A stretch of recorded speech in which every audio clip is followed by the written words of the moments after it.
অরিন্দম আচার্যের কাছে যাব, তার কারণ আছে। অরিন্দম আচার্য নির্দিষ্টভাবে এই অঞ্চলে please please please please please please please please mister Jinnah in disguise, please mister Suhrawardy in disguise, please সময় দেবো। এটা ভারত, এখানে জিন্না সোহরাবর্দী হলেও সময় পাওয়া যায়। এখানে সোহরাবর্দীর গলাতেও মুখ্যমন্ত্রীর মালা পড়ে, এটা পশ্চিমবঙ্গ।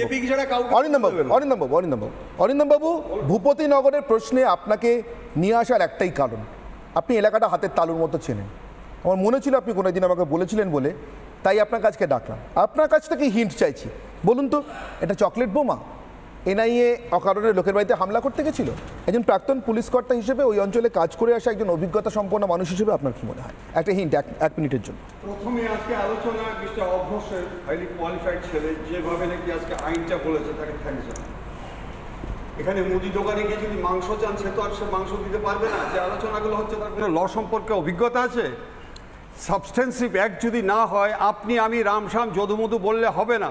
এটা হচ্ছে এফএসএল অ্যান্ড সিএফএসএল যতক্ষণ পর্যন্ত আজকে না বলবে এটা হাইলি এক্সপ্লোসিভ সাবস্টেন্স, ততক্ষণ পর্যন্ত এনআইএ অ্যাক্ট হয় না। এবং এই এনআইএ অ্যাক্ট এভাবে হয় না। এনআইএ অ্যাক্ট হয় হচ্ছে হাইকোর্ট, নয়তো স্বরাষ্ট্র দপ্তর, নয়তো রাজ্য সরকার চাইলে।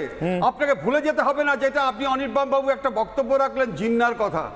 আপনি বোধহয় নিশ্চয়ই জানেন যে জিন্না যখন নাকি আজকে ঢাকাতে রেসকোর্স মার্চ এবং ইউনিভার্সিটিতে যখন বক্তব্য বলেছিল যে উর্দু চাই, হাজার হাজার লক্ষ লক্ষ মানুষ তখন বেরিয়ে পড়েছিল। তখন গুলিতে আজকে কারা মারা গেছিল? 21শে ফেব্রুয়ারি। আজকে দিনের পর দিন যেভাবে মানুষের মৃত্যু হচ্ছে, যেভাবে সেন্ট্রাল এজেন্সিকে আজকে অপমান করা হচ্ছে, যেভাবে অ্যাবেটমেন্ট করা হচ্ছে, কনস্পিরেসি করা হচ্ছে, তার জন্য সাধারণ মানুষ আজকে কোথায়?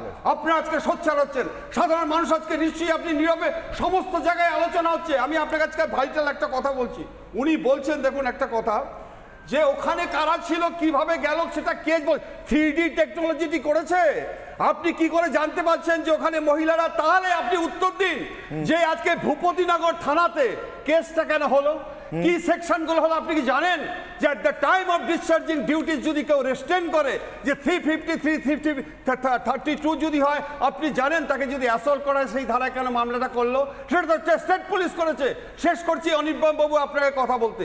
এই অনুষ্ঠানের পরে আপনারা যে দৃশ্যটা দেখালেন, the day is still vivid in my memory, যে আজকে রাজকুমার মান্না যখন মারা যায়, তার স্ত্রী যখন চিৎকার করে বলছিল যে আমার স্বামীকে এরা তুলে নিয়ে গেল, ডেড বডিটা যাতে না দেখতে পারে।